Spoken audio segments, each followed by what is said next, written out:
Now, can you imagine a Zionist today threatening a Western country with global chaos if they do not meet their demands? Bismillahirrahmanirrahim, alhamdulillah, wassalatu wassalamu ala rasulillah. So Ben Shapiro recently created a propaganda video entitled Lies You're Being Told About Israel and Palestine. It appears to have been done as part of his service as an intelligence agent to Benjamin Netanyahu and the Likud party in Israel. Shapiro used to be an editor-at-large for Breitbart.com, and a former writer there has recently said that he knows firsthand that Shapiro is an intelligence asset for Netanyahu. So I'll be bringing forward here the primary source documentation that proves Shapiro's lies and that expose the truth behind Zionist lies that have been behind this conflict for a long time. Starting with this one. In 1917, the British promised the Jews the entire area of Palestine. Now, what is being referred to here is a letter that was written on November 2nd, 1917, by the British Foreign Secretary Arthur Balfour to Lionel Rothschild, the lord of a very wealthy and influential British banking family. It is referred to as the Balfour Declaration,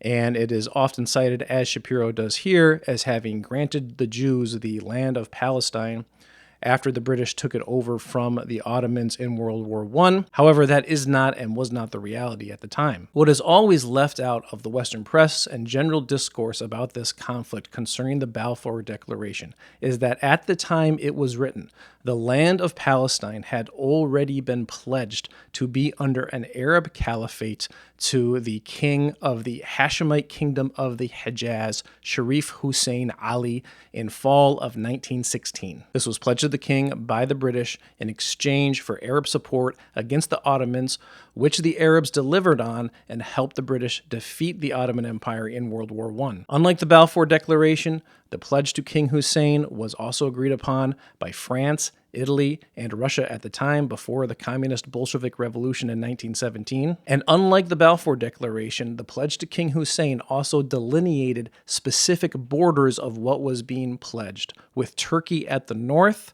Persia at the east and the Persian Gulf, and at the west, the Red Sea and the Mediterranean Sea, clearly encompassing the land of Palestine and Transjordan as well. The pledging of these lands, if the British took it over, was confirmed to the king in writing by the British twice. Whereas the Balfour Declaration was a general letter written to a British noble, its language of sympathy for a national home for a certain group of people had no precedent in international law, and when it also stipulated that this Jewish national home must not infringe upon the rights of the non-Jewish people in Palestine, embedded in that was the pledge that the British had already given to the Arabs and King Hussein that they would rule that land under an Arab caliphate. Now, falling out from this, a lot of problems were created in Palestine in the year 1918, just after the Balfour Declaration.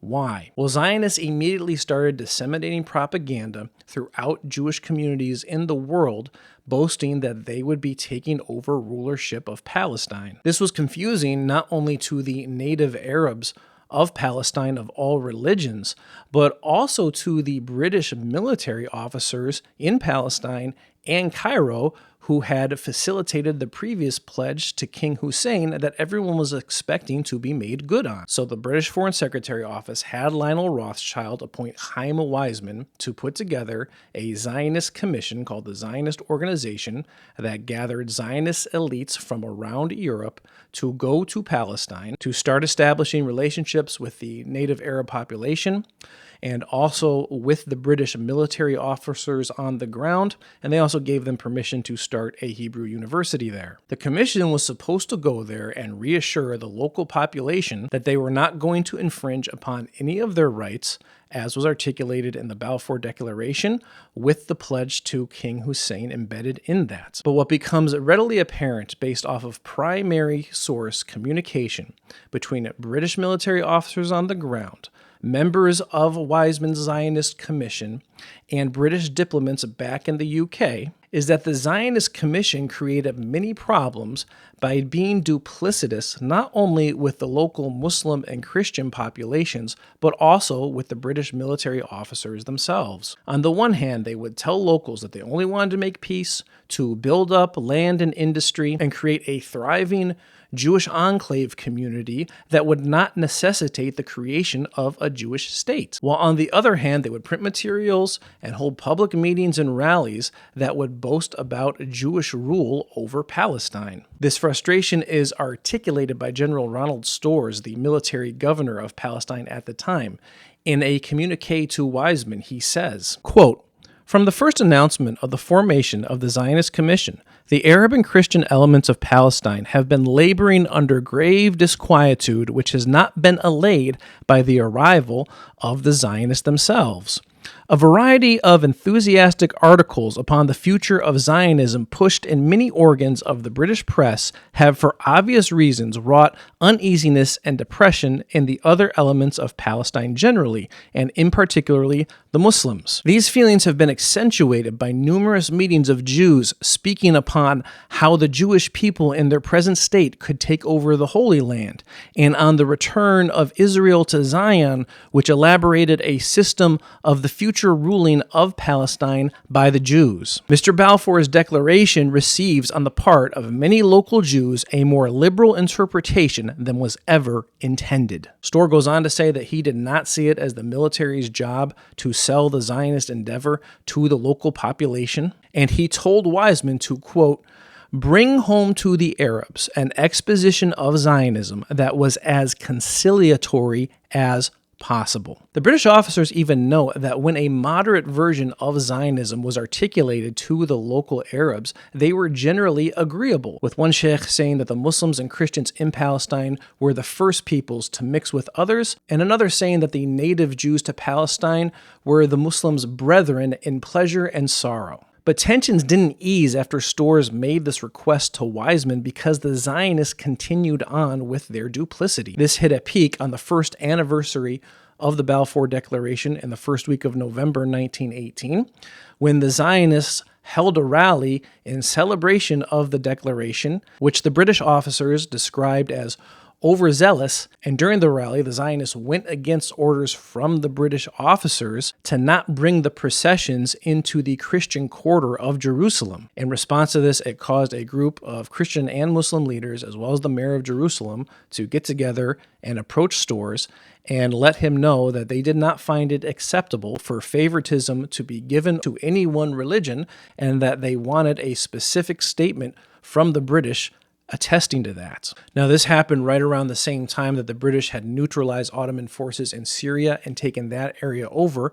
and in response to these affairs, 5 days later, the British issued the Anglo-French Declaration along with the French government, which reaffirmed the pledge given to King Hussein that rulership over Palestine, as well as other Arab areas that were under the Ottoman Empire, would be governed by the local indigenous populations. So you have both a year before the Balfour Declaration and a year after it, explicit statements from the British in partnership with other governments declaring that rulership over Palestine would be given to the Arabs. After this, General Storrs was still concerned about tensions in Palestine, and he advised the British to hold a peace conference the next month in December of 1918, where the Zionists ought to make plain what their real intentions were concerning the establishment of a Jewish home in Palestine. In that conference, Chaim Weizmann had to make the ambitions of the Zionists plain, saying that they wanted a, quote, unfettered development of the Jewish national home in Palestine. Not mere facilities for colonization, but opportunities for carrying out colonizing activities, public works, etc. on a large scale, so that we should be able to settle in Palestine about 4 to 5 million Jews within a generation, and so make Palestine a Jewish country. Now, mind you, at this time, the population of Jews in Palestine was 66,000, to the Muslims over 500,000, and that was even after the Zionist Commission had brought an influx of Jewish immigration from Europe. Now, after this conference, the War Cabinet's Middle East Committee met to decide what they would do with Palestine. According to the meeting notes, Lord George Nathaniel Curzon laid out their dilemma. They had promised land to the Arabs under the agreement of 1916, with France, Italy, and Russia also agreeing to it. But difficulty had arisen because, according to Curzon, the Zionists were taking full advantage of the situation, and he said they were only going to take more advantage of it because if you just read the the periodicals that they were publishing, it was clear that they were planning to do day-to-day expansion until they had a Jewish state. So with this being the situation, the committee's primary concern became just preventing conflicts from breaking out as a result of whatever decision they did make. So they ultimately decided to maintain British governorship over Palestine, and this started what is referred to as the British Mandate period. Now, there was a caveat established in the committee over the true intention of what the Mandate period was going to mean. Well, they were not nominally giving Palestine to either group or anyone else at this time. Their true intention of the Mandate period was going to be to help facilitate the eventuality of the establishment of a Jewish state there. But what was the reason for this intention that they would state in the meeting, but not keep public, knowing that they had actually pledged the land to the Arabs? The reason was articulated in the meeting by Sir George MacDonough, the military director of intelligence. He said in the meeting, quote,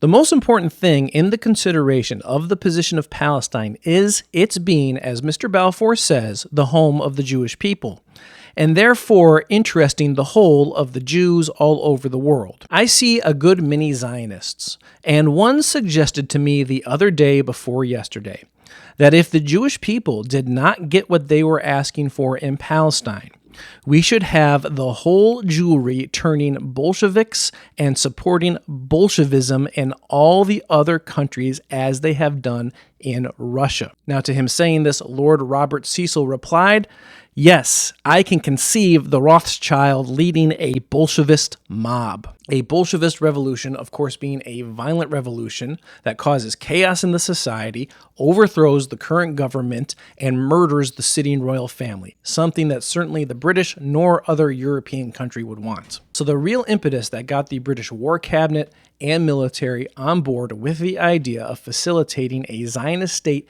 in Palestine was a threat from a Zionist banking family that doing otherwise would sow chaos and revolutions throughout the world. Now, can you imagine a Zionist today threatening a Western country with global chaos if they do not meet their demands? If Israel is forced to the wall, the possibility of nuclear exchange is extremely high. That is why it is very important that the United States provide the material aid to Israel.